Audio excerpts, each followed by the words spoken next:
conservative, constitutional. It's the Andrew Cooperrider Show, keeping you informed on what's going on right here in Kentucky.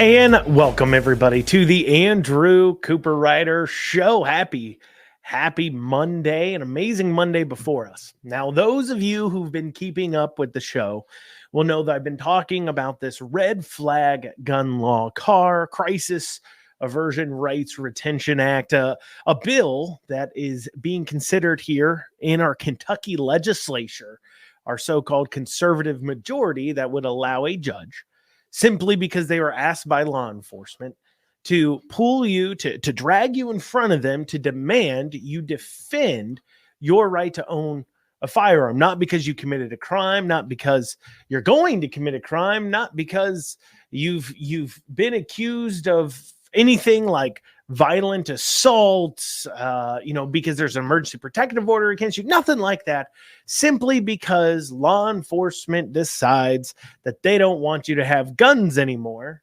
And so you'll be drugged in front of a judge and have to pay money to an attorney to defend your right to own firearms. And that's it. That's all they're doing. They're just coming after your guns. You're not accused of a crime. You don't get to stand before a jury with this bill. You simply have to defend your right, your Second Amendment right, because they said you have to. They said you had to. And so I've been talking about this for a little bit because it's these types of actions, an ability to show up to this hearing, which is on December 15th. That's this Friday at 10 a.m. It will be in Annex Room 154. So that's Capitol Annex Room 154 in the Joint Committee on the Judiciary. So the Judiciary Joint Committee, that means both Senate and House members are there. And for those of you, just Google Capitol Annex, you'll find it. But for those of you who need the address, it's 702 Capitol Avenue, Frankfort, Kentucky, 40601. And I'm going to encourage you to show up. I will be there. I hope you will be there to stand up for your Second Amendment rights. And because also this is what this show is about. That's why you listen to this show. There's a lot of podcasts out there. You got the Daily Wire shows, Matt Walsh, Ben Shapiro, Dan Bongino, Prager. The list goes on and on. All people you can listen to give you great information, insights, and viewpoints on national news. But the question is, what are you going to do about those things? I mean, yes, you can listen to the latest clip about how AOC is the dumbest broad from the Bronx, and you wouldn't be necessarily mistaken to think that. But what are you going to do about AOC? You don't live in her district. Maybe you're a big dollar donor. You can dump some money against her, perhaps. That's a pretty liberal district. And you live here in Kentucky. What can you do about AOC's latest shenanigans? Nothing, but yet you spend hours listening about it sometimes a week because you hear all these different viewpoints. But here on this show, we're talking about Kentucky issues. We're talking about something going on right in your backyard. Your Second Amendment is under attack right here in Kentucky, and you have a chance to turn out and make your voice heard on it. And that's why you should share the show with others too. The Andrew Cooperrider Show is available on all major podcasting platforms like iHeart, Apple, Amazon, Spotify, Google, Pandora, all those major podcasting platforms. It comes out every day there at 1. It also comes out, of course, on Facebook, YouTube, Rumble, and Twitter at 1 o'clock too in video format. But most importantly, you can hear it at 9 a.m. each day on WZXI. That's 94.1 FM, 95.5 FM, and 1280 AM in the central kind of Kentucky area, southern central Kentucky area. And you can tune into the show each day at 9 a.m. And if you don't pick up those channels, don't worry. You can tune into the WZXI player on theandrewshow.com and listen at 9 a.m. too as well to get what's going on early. Those are choices you have before you. That's an option you have. But sharing this with others is how we make a difference. And if you want to share about that meeting, go ahead, head on over to my Facebook. The most recent post will be the graphic about this event. You just search Andrew Cooperrider, Twitter or Facebook, at KY Cooperrider on Twitter. And go ahead, retweet, share out, push out that event, those things, share it around on Facebook. Even if you can't be there, you can share it around and get some more people there. Though I encourage you to do it. Show up. Make your voice heard. Because, I hear people talk all the time. They ask me, Andrew, are we going to Civil War? Are we going to end up in some sort of huge issue or anything else? Look, if we can't even get people to show up to a joint judiciary committee hearing in Frankfort to say, no, we will not just sit here and allow you to seize our guns because you feel like it. If we can't show up there, there's no hope we have for our country. If we can't at least take a stand for what matters there, when are we going to? That is the question. When are we going to? Now, a few people have bothered to message their reps about this, and a lot of them have informed them. They've said, look, we think this car bill, this Crisis Aversion Rights Retention Act, it's DOA, it's dead on arrival. Don't worry about it. Everybody's voting no.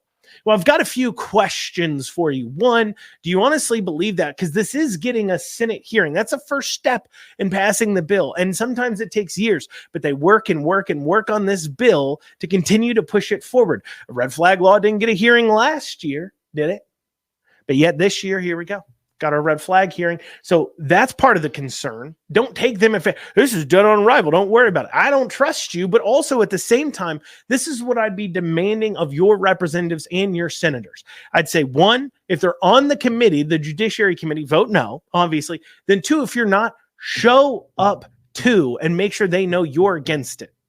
I've advised everybody to wear the color yellow, representing, of course, the Gaston flag / yellow has always been the color of liberty. And so I implore you, please wear yellow too. So that way it's a visual representation of just what they're standing against. And it also shows organization, because nothing is scarier to these politicians than a large amount of upset voters who are organized.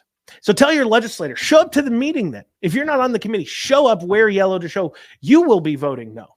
And I challenge you to do one more thing.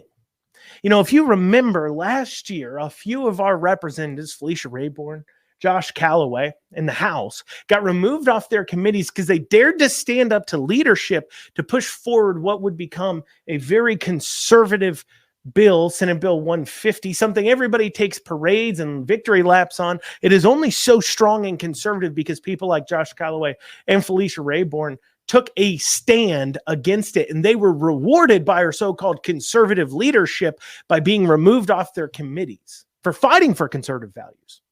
So what should Whitney Westerfield, the chair of the Senate Judiciary Committee, the Joint Judiciary Committee, co-chair, right? So there's a co-chairs, and apparently it trades off. Each chair gets set the agenda of every other meeting. He sets the agenda. He's the one calling this bill forward, and he is the main pusher and sponsor of this bill.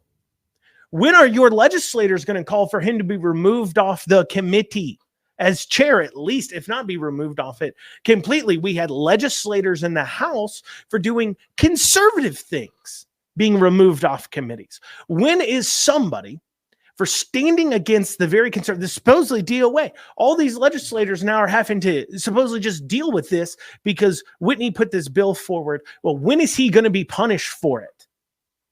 Huh? When is the conservative caucus going to kick him out? Right? They threaten to kick out the most conservative members because they'll stand up. They won't just go with the flow. They won't just allow this so-called conservative leadership get away with doing very liberal things that we have in this state. But when will they call for somebody to be so liberal that they get kicked out of caucus, get kicked off a committee, get removed as a chair? I would ask your legislators, are you willing to call for Whitney Westerfield, the senator pushing forward this trash liberal bill, as well as other trash liberal bills, to be removed off chairs as committee, to be removed out of the Judiciary Committee because he has the audacity to call forward such a bill that flies in the very face of what we call conservatism? Well, you kick him out of caucus. If you're not willing to do that, what good are you to us? You may say, well, I'll vote no. Well, look, I can find any Joe Schmo off the street to vote no to this bill that's conservative with an R next to their name. That's the easy choice. The hard choice is actually saying no, never in my state. And this is the strong stance I will take. So I encourage you all, please show up Friday, 10 a.m., Senate Joint Judiciary Committee, or Senate Joint, the Joint Judiciary Committee hearing, 10 a.m. Friday in Frankfort. Well, y'all, that's what we got time for in this segment. Next segment, we've got an exciting story here to cover regarding Kentucky gayest state. Well, we'll see about that. You're listening to the Andrew Cooperrider Show, your source for Kentucky politics. We'll see you in a few short minutes. And you are back with the Andrew Cooperrider Show, your source for Kentucky politics from constitutional and conservative viewpoint. As always, if you want to reach out to the show, go ahead and email info@theandrewshow.com. Also, you can visit theandrewshow.com and submit just a little bit of a note if you want. We have a contact form there. We've recently received quite a number of them. Of course, people talking about this, getting together and talking about the show in general. Here's one we received recently from an Amy. Amy says, just wanted to say that I am enjoying every episode and passing along as much as I can. It really helps me when debating my neocon relatives. See you December 15th in Frankfort. Well, Amy, I look forward to meeting you and seeing you in Frankfort as well. And yes, the Andrew Cooperrider Show is very, very important when trying to point out the follies that these neocons peddle, these neoconservatives, these warmongering anti-liberty conservatives, and showing them that their path is the wrong path, as we are full of them. Something you'll find out later on in the show. We got one story we got to cover first, though. And listeners last week will have heard towards the end, I think, of probably Thursday or Friday show, I mentioned this from the Williams Institute. They put out this graphic claiming that Kentucky is the quote-unquote gayest state in the nation at 10.5%, over double a rate of LGBTQ adults when compared to California, and almost double what the national average is. And of course, when I talked about this, I said, I don't know if I believe that. That seems hard to believe to me. But of course, on cue, without questioning it, all the liberals in the state and all the media around the state started writing their stories, yelling about how excited they are that Kentucky is such a quote unquote gay state. But well, it turns out just a few days later, the Williams Institute comes out and goes, sorry, we were wrong. That's the wrong data. The actual percentage, Kentucky is below average. That's right. We're below average. We're at only 4.9%. Remember, they told us before that we were at 10.5, but really we're at 4.9. 4.9. Lower than Tennessee, lower than Indiana, lower than Ohio, lower than Missouri, right? Lower than these states, but yet, despite this, the liberals, they pushed out that big story. Now, do you think they're pushing out the retractions at quite the same speed? No. In fact, they're leaving these things up and almost to expose what the agenda is and how they operate.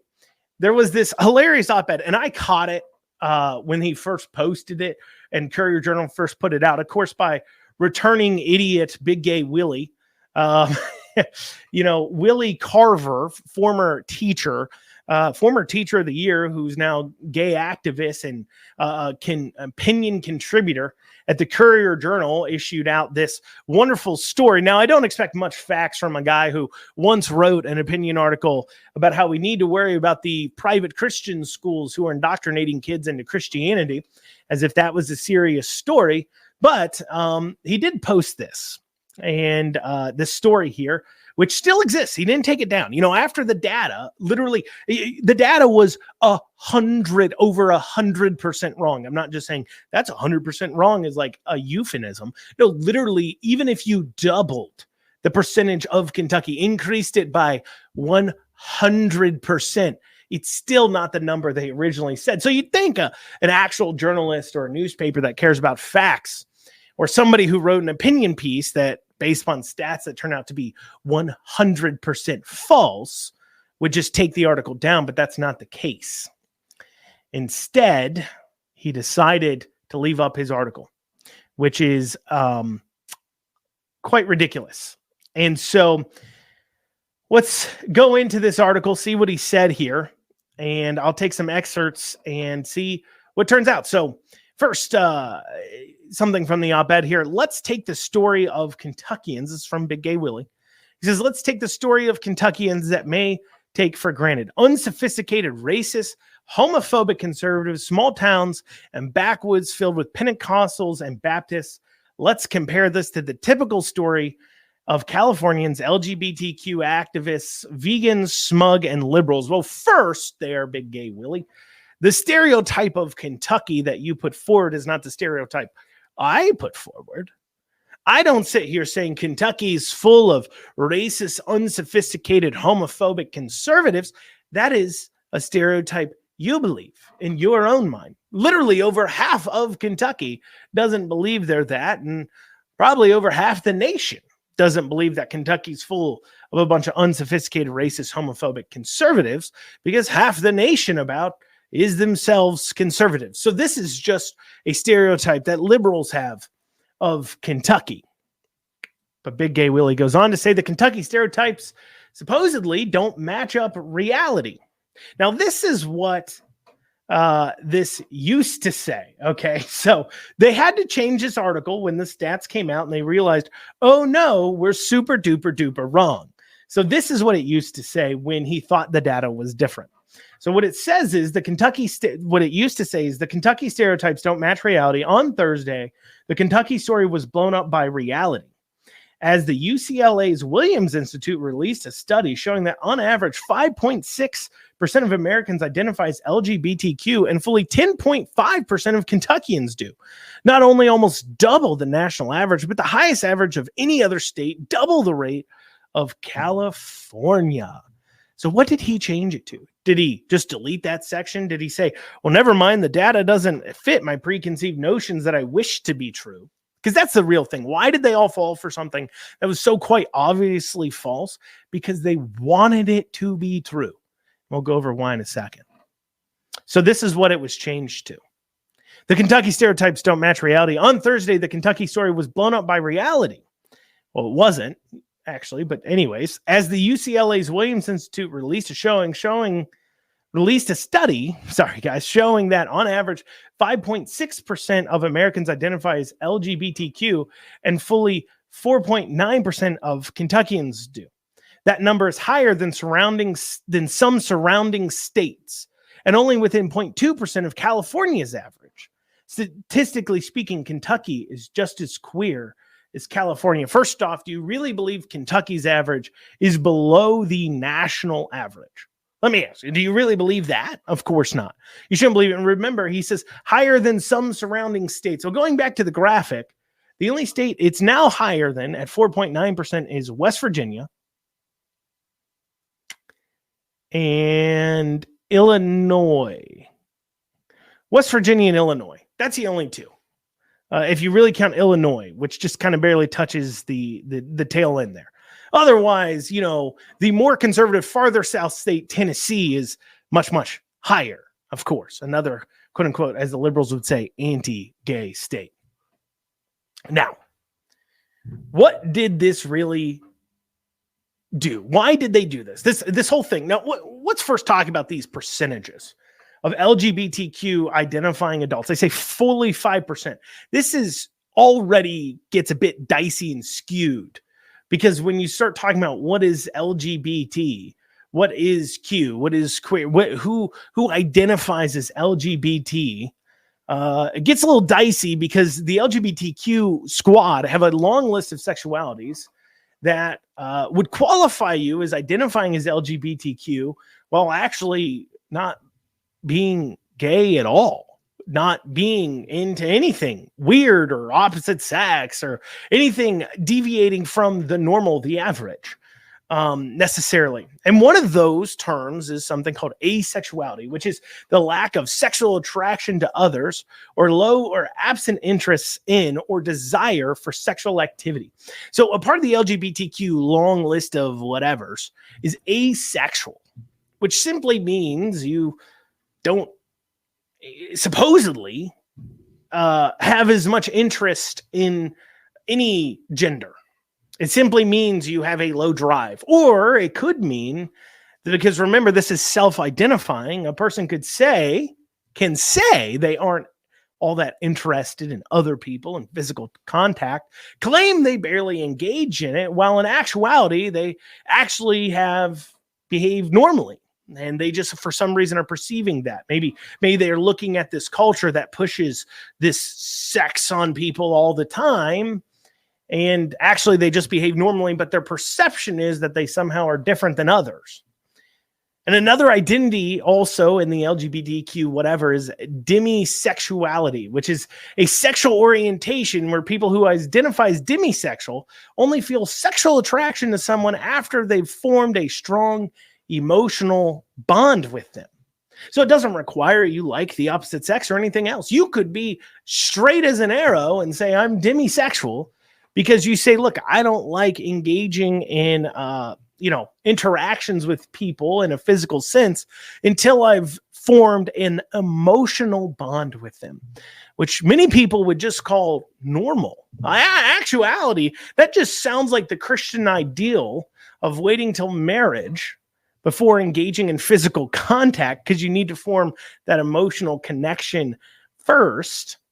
That just seems like you're putting that forward. So these so-called gender identifications that don't actually require a man to engage with a man or a woman with a woman or to identify as another gender or anything. You can literally be just a standard, normal, straight person, yet identify these ways and completely fall within the so-called definition.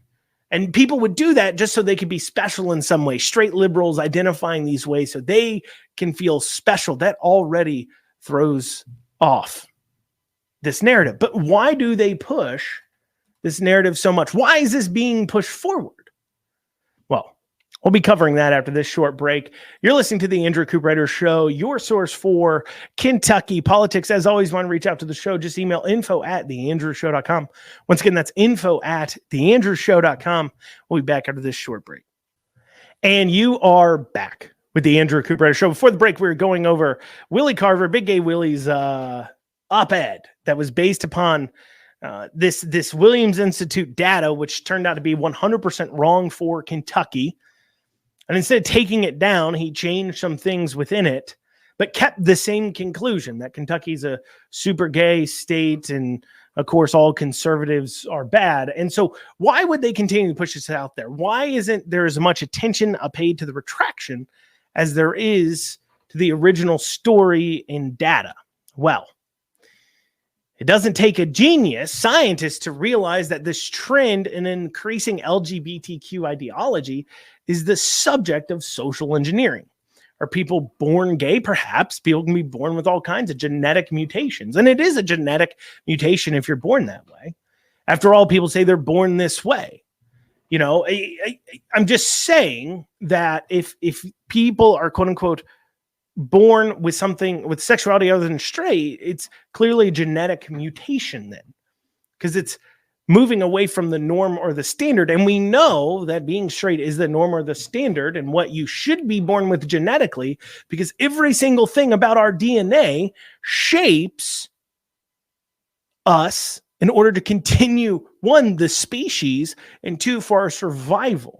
You know, a baby knows to hold its breath underwater, something imparted on it through genetics and DNA. Fear certain animals or situations built into the fact that we are hardwired to fear certain situations due to this material being passed down, this instincts being passed down over time.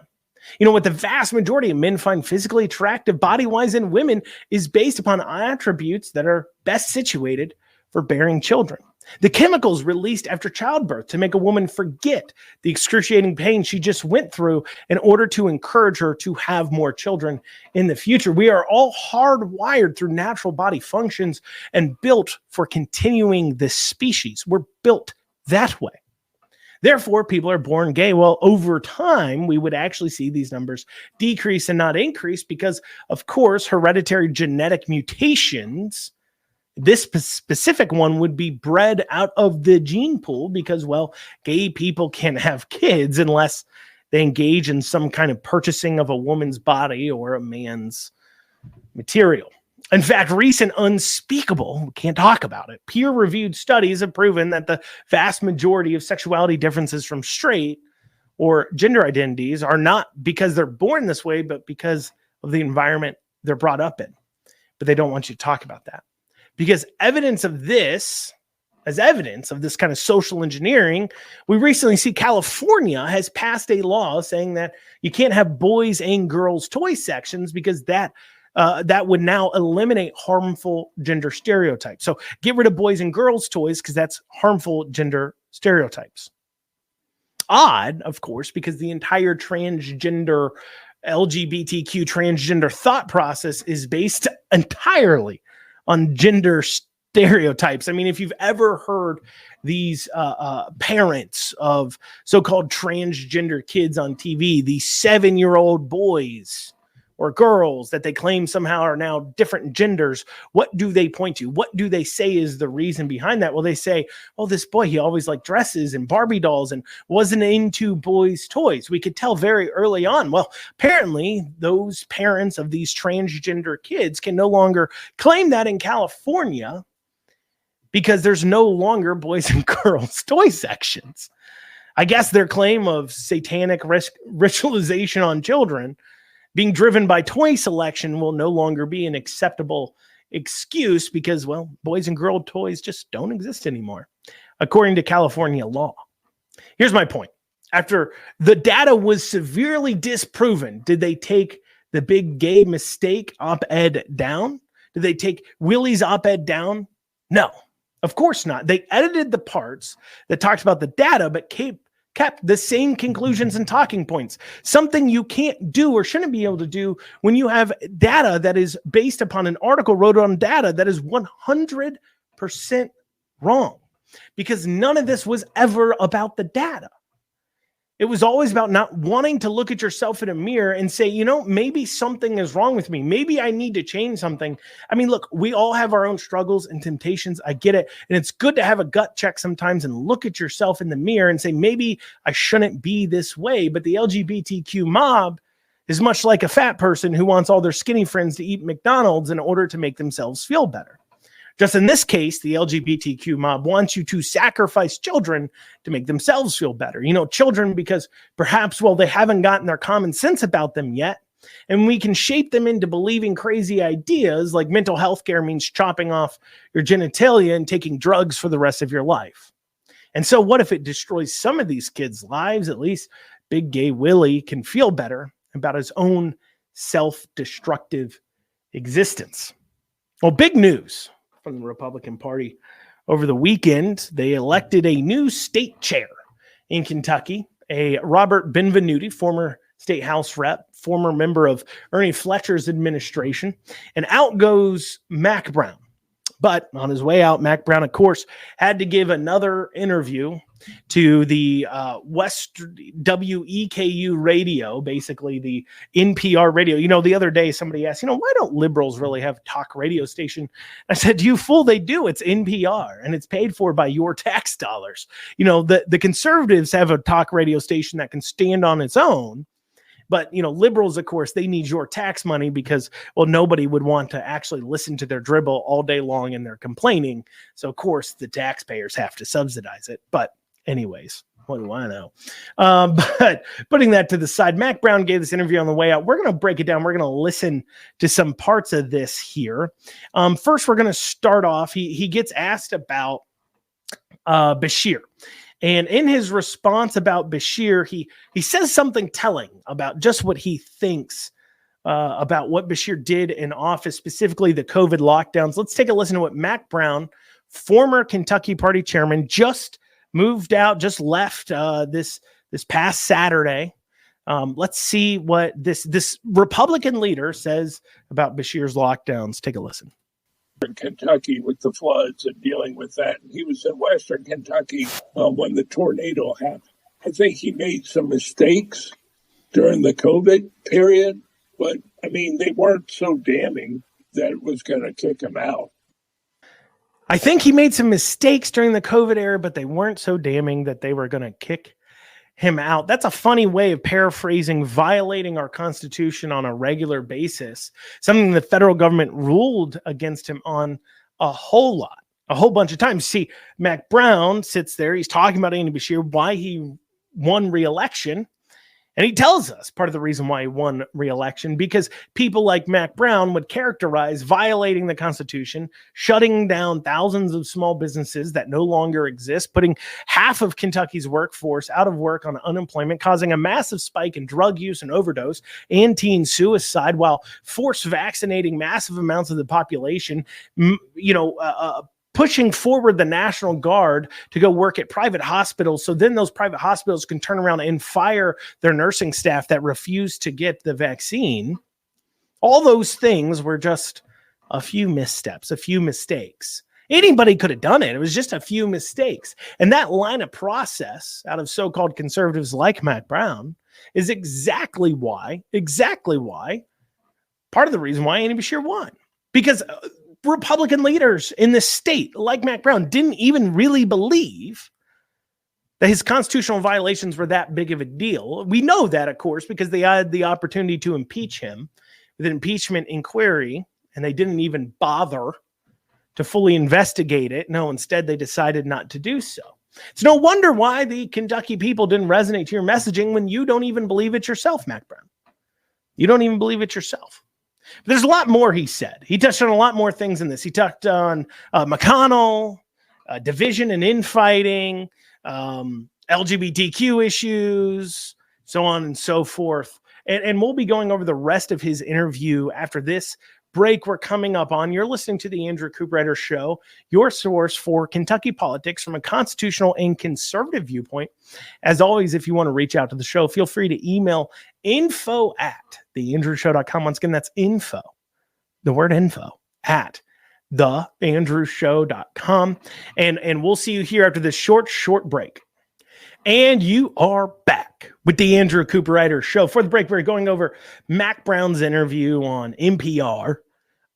Former Kentucky Republican chairman, as of a few days ago. Saturday, a new one was elected. So he wasn't, it's not like I'm talking about a former chairman rambling on. At this point, he was still the chairman when he gave this interview, and he is just our past chairman. And it tells us a lot about how they think about things. He was talking about Beshear's COVID response. But next we're gonna hear, and this really paints a picture of why things are going so awry in the Republican Party, and why they've continued to move so far away from what their stated conservative beliefs are. Let's take a listen to what he has to say here. He has raised money for candidates in a very big way. He helped the structure. He's given guidance, but he also always stepped back and never interfered. He recognized what his role was. He wanted a party that was working with candidates and not fighting with the candidates, which, believe it or not, that's the way it is across the country in a lot of parties. And we were able to put it together. So when he's talking about Mitch McConnell, right? So he was asked about McConnell, and he gives this speech where he's talking about how McConnell wanted and built a party that would work with the candidates, not quote unquote against the candidates. Now, this goes into, that's one way of paraphrasing in the best light you can for one viewpoint of where part of the big division in the Republican Party is. Because people like Mac Brown, they want a Republican Party that is there to only get Republicans elected. That is their only purpose.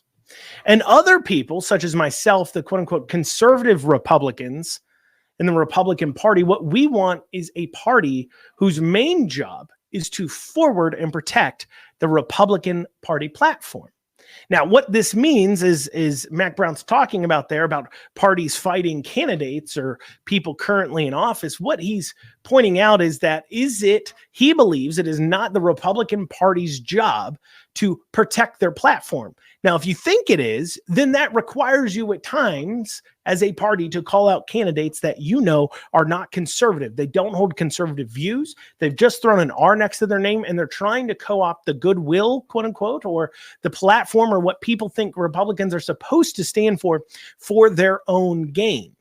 And so if you believe the party's there to forward the platform, Well, that naturally would require you to not only recognize a few things, when you're in the minority, well, then, yeah, it's about getting as many Republican seats as we can. How can we win? But once you're in the majority like you are now, you say, now we need to get Republican things done.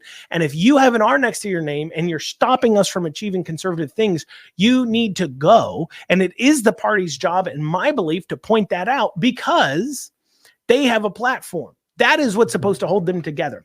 You're going to hear Mac Brown now talk about division and infighting, and this ties into a lot of what I was just talking about. Are there any directions the Republican Party seems to be moving towards in Kentucky that you're a little uncomfortable with, or that you think maybe are counterproductive? Well, the infighting that's been happening, is unfortunate. And the party needs unity. That's the big focus. As I said, when I came in, the need was more for structure processes. Today, we need a chairman who will bring the unity and continue that and pull people together. That's not going to be hard. Not going to be easy. It's going to be hard because there is infighting in various parts of the state. And hopefully, that's a trend that this country's going through. And quite honestly, if the Republican Party is going to succeed nationally, it has to quit that.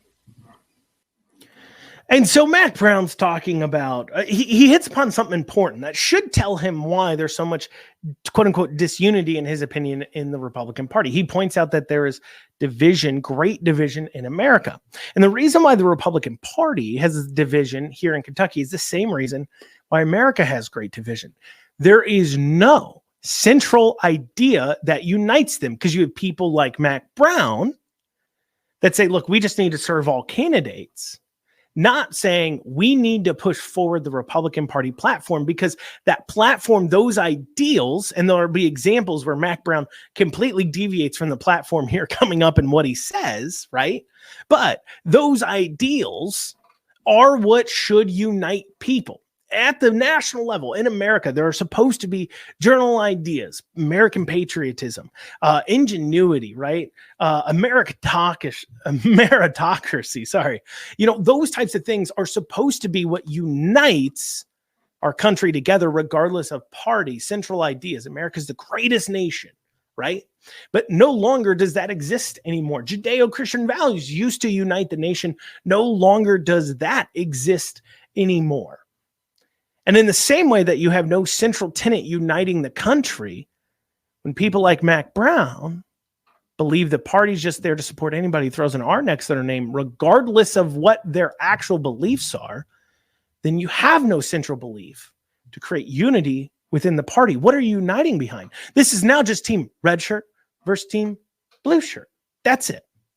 And to push this forward, in this next bit here, he's going to get asked about LGBTQ stuff. That's what he's going to be asked about. But instead of answering that question, he goes instead to an answer that creates nothing but disunity, because, of course, it diverts completely, comes away from the Republican Party platform. Take a listen. It doesn't work. I guess I was referring to some of the, social issues that seem to take a lot of the General Assembly's time and popped up again during the gubernatorial campaign, what some people refer to as attacks on LGBTQ folks. The law that passed that basically said even if a parent and a child and a doctor agree on gender affirming care, well, that's not legal in Kentucky anymore. Right. Those don't seem to really be bread and butter issues. Some people refer to them as, culture war stuff. Does that help the party, the culture war stuff?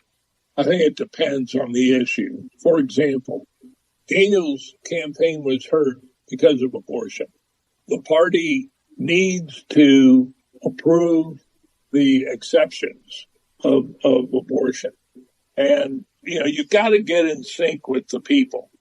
And the majority of the people believe that, the risk to the mother's life, rape and incest, those are exceptions that need to be done. And you need to know where to draw the line after this date. not to have an abortion. So that is an example that I think the party has gotten a little off track when it. And so what we just hear there from Mac Brown is the very reason why we have division. You know, he gets asked about this LGBTQ stuff instead of answering. He gets asked about LGBTQ stuff. Instead of answering that question right away, what's he do? He goes to abortion. And to him, it's not about a platform. It's because it's just Team Red Shirt versus Team Blue Shirt. Because what does the Republican Party platform actually say about this issue? And we're not talking about life of the mother. That's a different situation. But what we're talking about is exemptions for rape or incest. Because remember, okay, and the reason why this is important to talk about, remember that you would not murder a born baby who was conceived through rape or incest. You wouldn't murder a child who's perfectly alive. So if you believe in the sanctity of life, as the Republican Party platform says, this is from the Republican Party platform, the Fifth Amendment protecting human life, the Constitution guarantees that no one can be deprived of life, liberty, or property, deliberately echoes the Declaration of Independence proclamation that all are endowed by their Creator with inalienable rights to life. Accordingly, we assert the sanctity of human life and affirm that the unborn child has a fundamental right to life which cannot be infringed. We support a human life amendment to the Constitution and legislation to make clear that the 14th Amendment protections apply to children before birth. That is directly from the Republican Party platform. And people like Mac Brown don't believe in it. He doesn't agree with the Republican Party platform. Then he wonders why Republicans don't have unity. Then he wonders why there are problems within the party. Well, that's the reason why you don't even agree with your own platform, Mac Brown. Because, of course, to him, it's just about winning elections. Team Red Shirt versus Blue Shirt. It doesn't matter what you stand for. That's why he believes the party's there to just support candidates, not to forward the platform. Because, of course, it violates the idea of sanctity of human life, right? Once again, if you would not murder a born child for that reason, you shouldn't murder an unborn child for that reason.